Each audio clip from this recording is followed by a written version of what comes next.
Bom dia, povo de Deus, a graça e a paz. Hoje nós vamos estudar o livro de Apocalipse, ok? Por que eu decidi estudar o livro de Apocalipse? Porque Apocalipse, ele está se abrindo como livro, né? Antigamente, ele era um livro como um livro fechado, que ninguém entendia, mas parece que hoje está sendo mais fácil interpretar Apocalipse juntamente com os sinais da vinda de Cristo, que estão muito fortes, né? Então, é uma era que tudo está acontecendo e parece que realmente está se cumprindo o que está escrito no livro de Apocalipse, né? Então, parece que Deus está abrindo a mente para o entendimento e a compreensão deste livro, né? Então, nós iremos focar mais sobre o capítulo 6 de Apocalipse, onde fala sobre a abertura dos selos, né, os cavaleiros do Apocalipse. Por quê? Porque ali é o início do livro, é onde é construído toda a base que sustenta o livro de Apocalipse, ok? E a gente vai entender como é que é isso, como se fosse o alicerce para todo entendimento do livro de Apocalipse, né? E Deus tem me dado muito discernimento a esse respeito, e eu creio que certamente vai abençoar muito a igreja de Deus, em nome de Jesus, amém? Mas antes a gente tem que entender o que é o livro do Apocalipse, né? Por que ele foi escrito? Qual o propósito deste livro? O livro de Apocalipse, ele representa o fim da era da graça, né? E o início do julgamento, ou seja, do juízo, estabelecimento do juízo de Deus sobre toda a humanidade, sobre os vivos e os mortos. E é necessário que seja estabelecido o juízo sobre a terra para que seja implementado o novo céu e nova terra que Deus tem planejado no futuro, amém? A consumação dos séculos, onde os justos viverão e reinarão junto com Jesus Cristo por toda a eternidade. É este o plano de Deus para a consumação dos séculos. Então é necessário que haja esse juízo. Então o livro de Apocalipse é para isso, né? O fim da era da graça. Não existe mais o tempo do arrependimento, né? Em parte sim, a grande tribulação, mas é o tempo do juízo, né? De separar os justos dos injustos e derrotar Satanás, ok? Então é para isso que serve o livro de Apocalipse. Agora, a gente tem que ter um entendimento de que a gente pode facilitar a explicação do livro de Apocalipse comparando este livro como uma peça acusatória, ok? Como foi falado, é o estabelecimento do juízo de Deus. Então, na justiça humana existe a peça acusatória. O que é a peça acusatória? Quando há uma acusação sobre uma pessoa, a justiça ela prepara elementos que fundamentam a acusação. Então, isso é a peça acusatória, né? E eu dei uma pesquisada na internet, qualquer um também pode pesquisar a respeito da peça acusatória. Procura no Google elementos da peça acusatória, né? E na minha pesquisa eu verifiquei que são 4 os elementos dessa peça acusatória, ok? Vamos ver aqui. O primeiro elemento é o fato criminoso, ok? É a descrição de como ocorreram os crimes, no caso aqui de Apocalipse, né, é um crime entre aspas, mas é um crime dentro da perspectiva, não da perspectiva humana, mas perspectiva espiritual, mas é um crime, ok? Então, o fato criminoso é a descrição, é o elemento que faz a descrição no tempo e no espaço dos crimes que ocorreram, né? É a descrição desses fatos do crime, ok? Então, depois disso nós temos a qualificação do acusado, é outro elemento da peça acusatória, a classificação do crime e o rol de testemunhas, tá? A qualificação do acusado, no caso aqui do Apocalipse, ok? Quem é o acusado? São os homens e a humanidade, os homens que foram feitos à imagem e semelhança de Deus. E também o acusado são os demônios, Satanás e seus demônios, os anjos que se rebelaram juntamente com Satanás. Então, esses são os acusados. Essa é a qualificação dos acusados. Agora, a classificação do crime. O que eu falaria a respeito da classificação do crime? A classificação do crime seria o pecado, um crime espiritual, o afastamento do homem de Deus. Pecado é errar o alvo, sair da direção de Deus. Então, a classificação do crime, ao meu ver, seria esse, ok? E por fim, o rol das testemunhas. A gente vai achar esse rol das testemunhas nos capítulos que antecedem o capítulo 6. Nos capítulos 4 e 5, a gente vê ali a descrição das testemunhas. Então vamos começar a dar início aqui, capítulo 4 de Apocalipse. A gente vai aqui no versículo 2. Vamos adiantar aqui no versículo 2.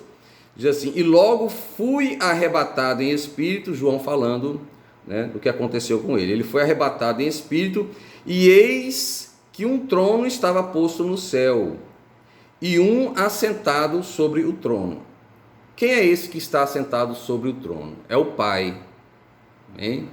É o Criador dos céus e da terra, o Pai, ok? E agora o versículo 4 aqui. É a primeira testemunha. O Pai é a primeira testemunha, ok? Versículo 4 agora. E ao redor do trono havia 24 tronos, e vi assentados sobre os tronos 24 anciãos vestidos de vestes brancas, e tinham sobre a cabeça coroas de ouro.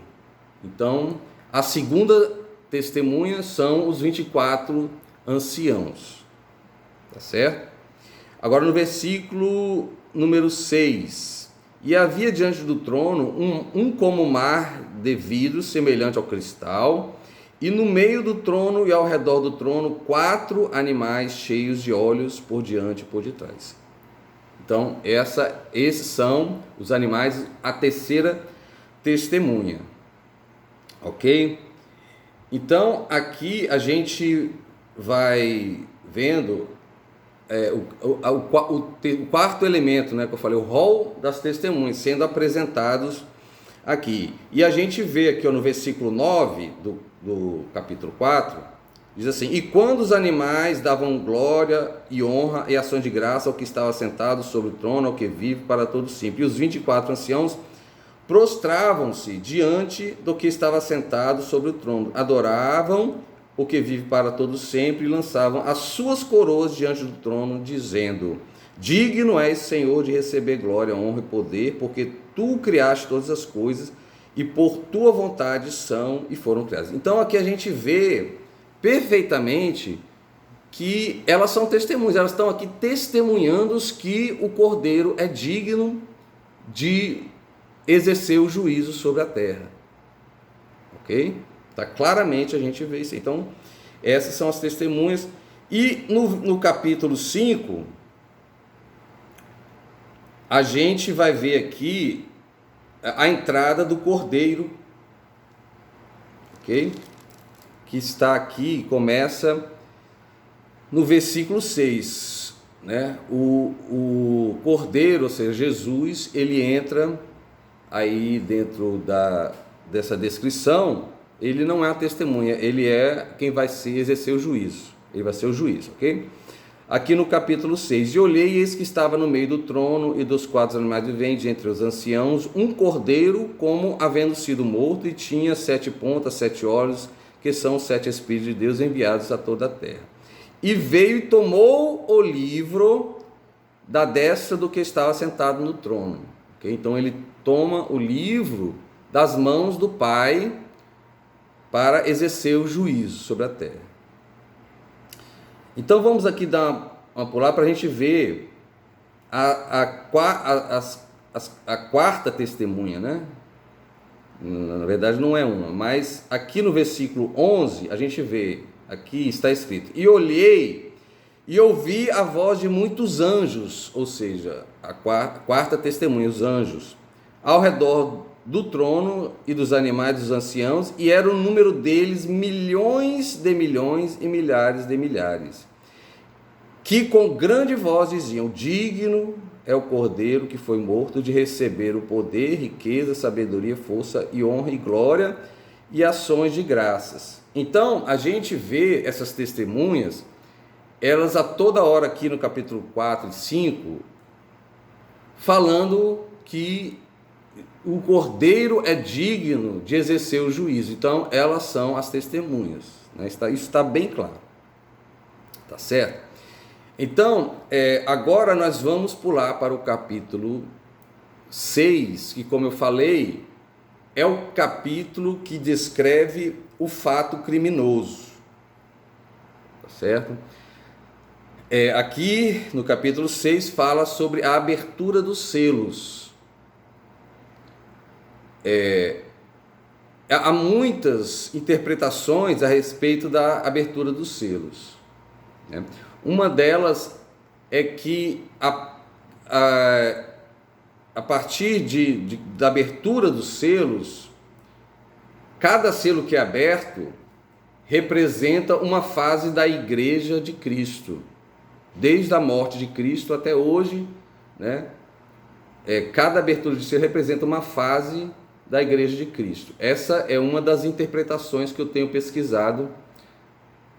Agora tem outra interpretação também, que é a visão de que os selos, eles representam fatos que irão acontecer no futuro, na grande tribulação. Ou seja, a abertura dos selos, eles representam, a abertura representa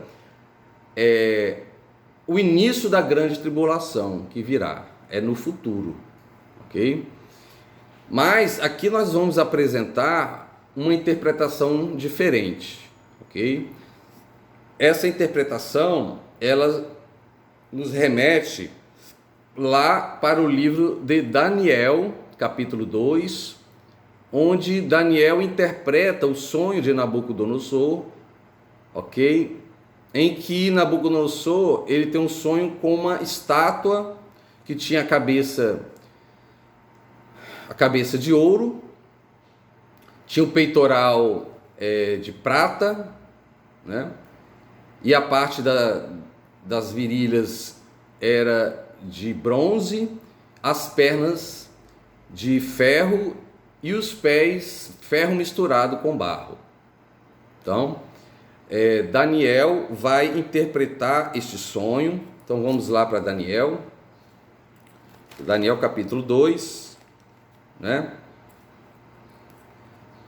Versículo 36. Ele diz assim: este é o sonho e também a interpretação. Dele diremos na presença do rei. Ok? Antes da gente falar sobre o sonho de Daniel e começar a descrever aqui o capítulo 6, Daniel paralelamente ao capítulo 6 de Apocalipse. É o que a gente vai fazer aqui. Antes disso, a gente tem que ter um entendimento a respeito dos selos. O que quer dizer o selo? O selo é algo que dá fidelidade a um documento, né? Ele está selado e os selos, ele garante que aquele documento é fidedigno, né? Que ele não tem erro, ele não tem distorções ou mentiras, ele é verdadeiro, ok? Então, a abertura dos selos, ela representa justamente aquilo que vai dar sustentação, veracidade ao que está escrito dentro do livro, o livro selado, né, com selos. Ele vai dar sustentação ao juízo de Deus. Então, cada selo que vai sendo aberto vai dando mais fidelidade ao documento, veracidade ao documento, vai dando mais sustentação moral, vamos dizer assim, sobre o documento e autoridade ao Cordeiro para que ele exerça o juízo, ok? Então, voltando aqui para Daniel, a gente, aqui no capítulo 37, a gente parou no versículo 37 do capítulo 2, diz assim: Tu, ó rei, aqui Daniel falando sobre Nabucodonosor, Tu, ó rei, és rei de reis, pois o Deus dos céus te tem dado o reino, o poder, a força e a majestade. E onde quer que habitem filhos de homens, animais do campo e aves dos céus, ele tus entregou na tua mão e fez que dominasses sobre todos eles. Tu és a cabeça de ouro. Então, vamos fazer o paralelo aqui com Apocalipse, a abertura do primeiro selo. O primeiro selo representa a cabeça de ouro aqui do sonho de Nabucodonosor, né? Que é o próprio rei Nabucodonosor, que é o cavalo branco. Então, aqui Apocalipse capítulo 6, versículo 2, diz assim: E olhei, e eis um cavalo branco, e o que estava assentado sobre ele tinha um arco, e foi-lhe dado uma coroa, e saiu vitorioso para vencer. Então, essa descrição, ela se parece muito com a descrição de Daniel aqui, a cabeça de ouro, que é o reino dos babilônios, no caso aqui, o rei Nabucodonosor, né? Porque ele fala assim: pois Deus dos céus te tem dado o reino, o poder, a força e a majestade. E saiu para vencer aqui, onde quer que habitem os filhos dos homens, animais do campo, aves do céu, eles te entregou na tua mão e fez que dominasse sobre todos eles, tu és a cabeça de ouro. Okay? Então,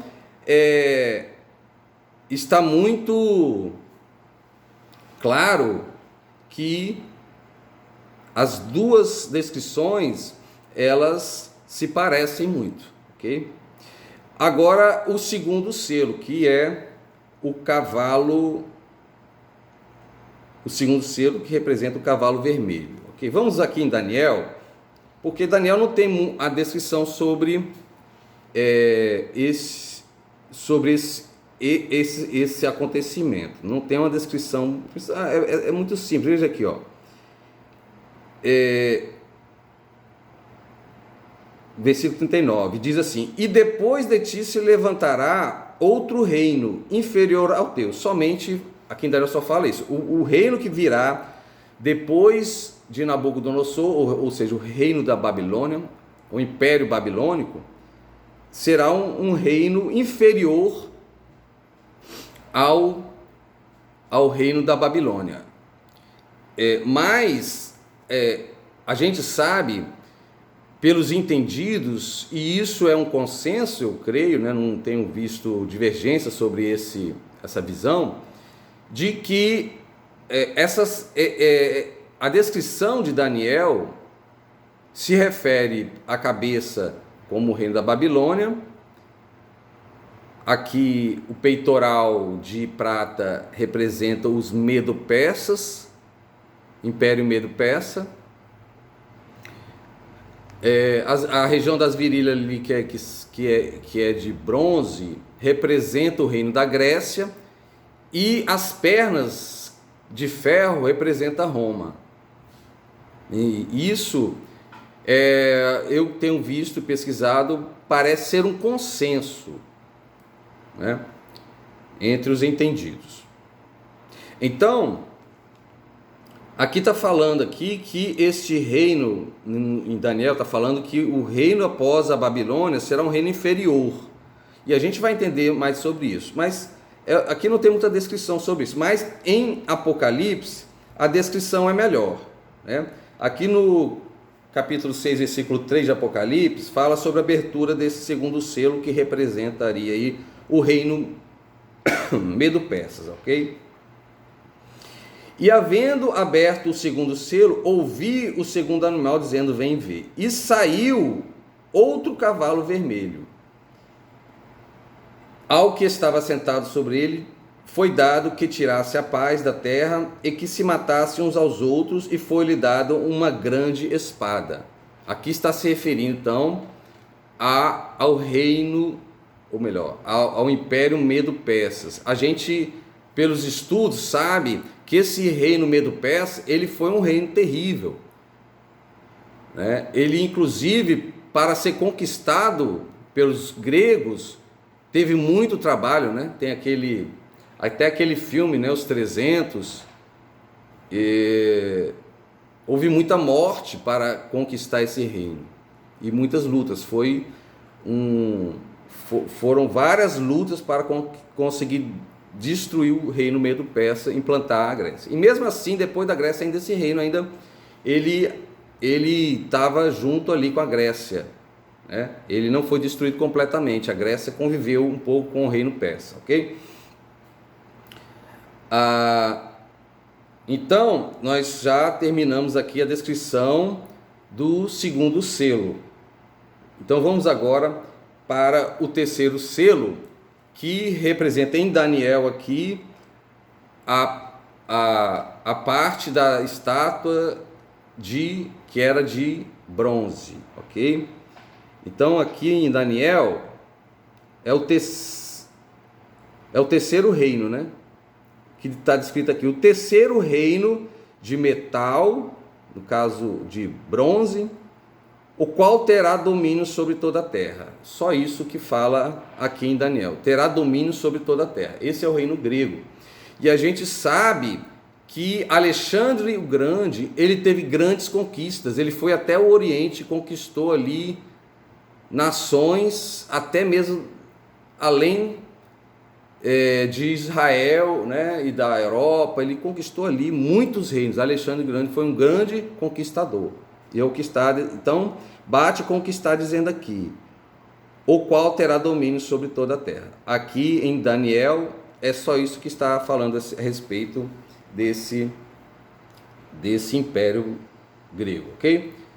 Mas aqui em Apocalipse capítulo 6, a gente vai ver aqui no versículo 5 a abertura do terceiro selo, que representa o império grego.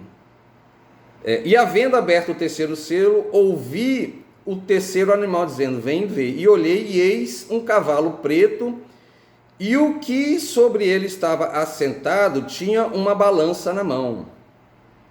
E ouvi uma voz no meio dos quatro animais que dizia: uma medida de trigo por um dinheiro, e 3 medidas de cevada por um dinheiro, e não danifiques o azeite e o vinho.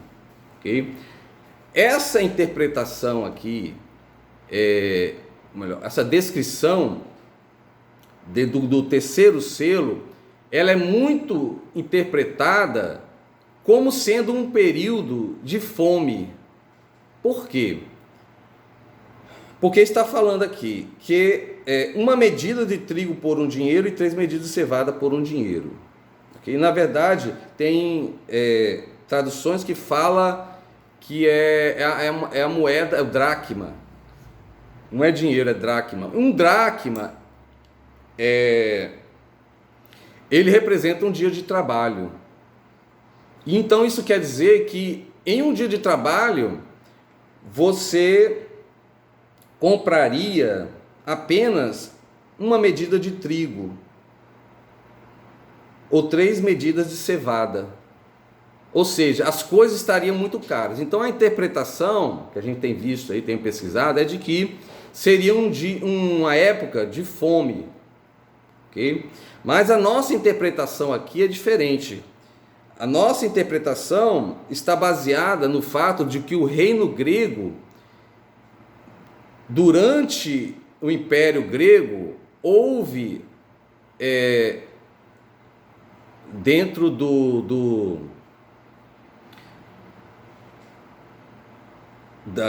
de Israel, houve a entrada dos romanos no... Então, continuando, pessoal, o que eu tentei aqui, estava tentando lembrar, dei uma pausa aqui para lembrar. Durante o reino grego, houve a profanação do templo de Israel através de Antíoco IV, ok? Então, aqui está falando sobre trigo, sobre cevada, elementos até a cevada. O trigo a gente já sabe que é elemento do pão. A cevada, ele era um elemento que Israel fazia sacrifício, tinha um sacrifício especial a respeito da cevada, né? A gente pode pesquisar isso aí. E azeite e vinho. Então, falando de elementos aqui do templo, né, que era usado no templo. Então, está falando de algo referente à profanação do templo. Essa seria a interpretação, né, aqui no caso com a gente, ok? Então, tem a ver com o reino grego, ou seja, o império grego nesse sentido. Bom, aí, aqui em Daniel, não fala muito, né? Como diz, está falando apenas que seria um reino que conquistaria muitos outros reinos, né? Que se expandiria. E aqui, então a gente vai passar agora para o reino com as pernas de ferro, que começa aqui no versículo 40 de Daniel, capítulo 2. Diz assim, ó: E o quarto reino será forte como o ferro, pois como o ferro esmiuça e quebra tudo, como o ferro quebra todas as coisas, ele esmiuçará e quebrantará. E quanto ao que viste aos pés dos artelhos em parte de barro, isso aqui já é outra coisa, tá? É a respeito, o quarto reino aqui é só sobre o versículo 40. Então, aqui está descrevendo um reino que quebra tudo, que esmiuça todas as coisas, como é o ferro, ok?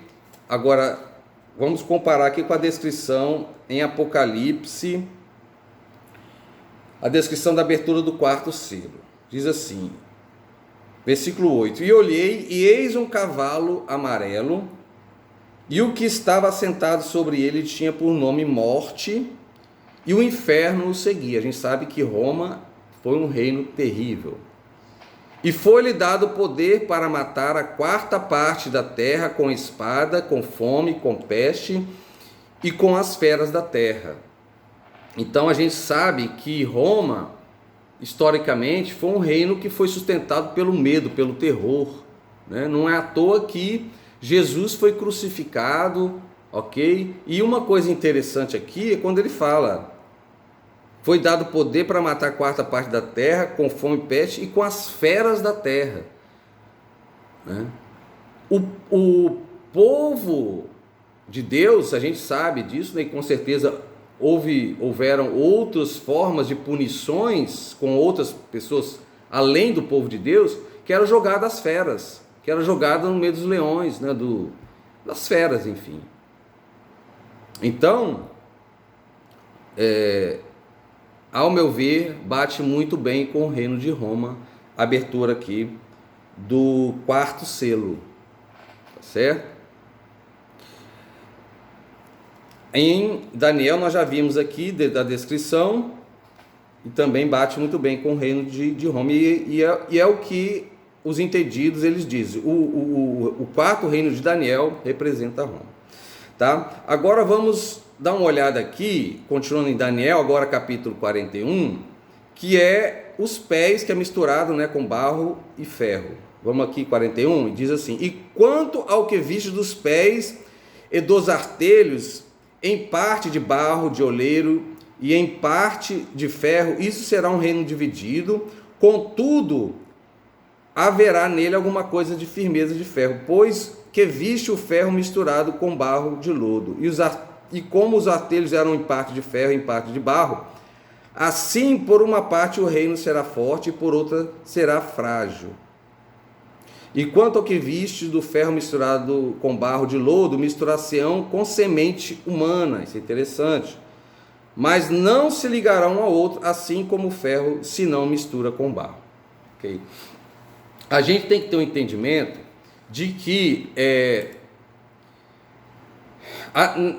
no sonho de Nabucodonosor, a cabeça era de ouro, o peitoril era de prata, né, a virilha de bronze, e as pernas de ferro, e os pés de ferro misturado com barro. Okay? Isso, ao meu ver, o entendimento é de que,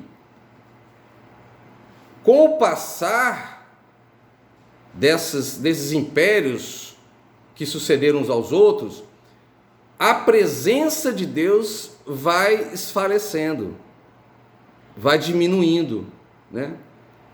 A gente vê que na Babilônia o rei, ele tinha sonhos de Deus proféticos, como o sonho de Daniel. Então a gente vê um poder de Deus ali muito presente. Todos esses reinos foram dirigidos, foram de acordo com a vontade de Deus que eles surgiram. Mas o desenrolar da história vai mostrando um desfalecimento da presença de Deus nesses reinos. A gente sabe que a Grécia e a Roma eram reinos que onde o antropocentrismo ele foi sendo exacerbado. O reino grego, né, ali começou, ali até falo que é o berço da filosofia, né, o berço da democracia, das humanidades, começa ali na Grécia, né, e depois é estendida para Roma. Então o antropocentrismo no mundo foi fundamentado ali a partir da Grécia, do reino grego, né? Então isso quer dizer que não era mais o homem que tinha direção, não era mais Deus que tinha direção, era o homem, tá certo? Então por isso que os reinos eles sucedem com metais cada vez menos preciosos, tá certo? Então isso vai nos dar noção aqui agora, porque em Apocalipse capítulo 9, que ele, paralelamente aqui a descrição de Daniel, do reino que será dividido com os pés de artelho, né, de barro e de ferro, ele tem a ver aqui com Apocalipse paralelo à descrição aqui de Apocalipse, da abertura do quinto selo. Vamos ler então aqui, nós já lemos lá em Daniel, vamos ler aqui em Apocalipse capítulo 6, versículo 9. E havendo aberto o quinto selo, vi debaixo do altar as almas dos que foram mortos por amor da palavra de Deus e por amor do testemunho que deram, e clamavam com grande voz, dizendo: até quando, ó verdadeiro e santo dominador, não julgas e vingas o nosso sangue dos que habitam sobre a terra? Depois a gente continua aqui, mas vamos dar uma paradinha aqui para a gente ver que isso aqui descreve o mundo após Roma, A igreja após Roma. Mas por que após Roma era os pés de barro e de ferro? A gente tem que entender que depois da morte de Cristo, o reino não era mais reinos humanos, não era mais reinos terrenos. O reino de Deus era um reino espiritual, passou a ser um reino espiritual, ok? Como Jesus mesmo disse, eu não sou deste mundo, meu reino não é deste mundo. Então, é um reino fraco, um reino em parte de ferro, tinha alguma força de Deus ali. Estou falando do reino do mundo, né? Que estabeleceu Roma após a morte de Cristo. Mas era misturado com barro, fraco, dividido, né? Não tinha direção de Deus. Interessante aqui em Daniel fala, deixa eu pegar aqui, no versículo 46 do capítulo 2 de Daniel: quanto ao que viste do ferro misturado com barro de lodo, misturar-se-ão com semente humana, mas não se ligarão ao outro. Ou seja, o antropocentrismo, semente humana, aí dá para entender o antropocentrismo exacerbado a partir de Roma ali, ok? Essa semente humana, que é fraca, enfraquece a força de... E isso tudo está hoje muito evidente, né? A ciência se expandindo, hoje está muito claro isso, né? O antropocentrismo, o entendimento, a sabedoria, o que eu chamo até de idolatria da razão, né? Começou ali com a Grécia, depois passou para Roma e hoje está bem evidente. Então, por isso que é um reino dividido, é um reino fraco, onde Deus está totalmente sendo deixado de lado.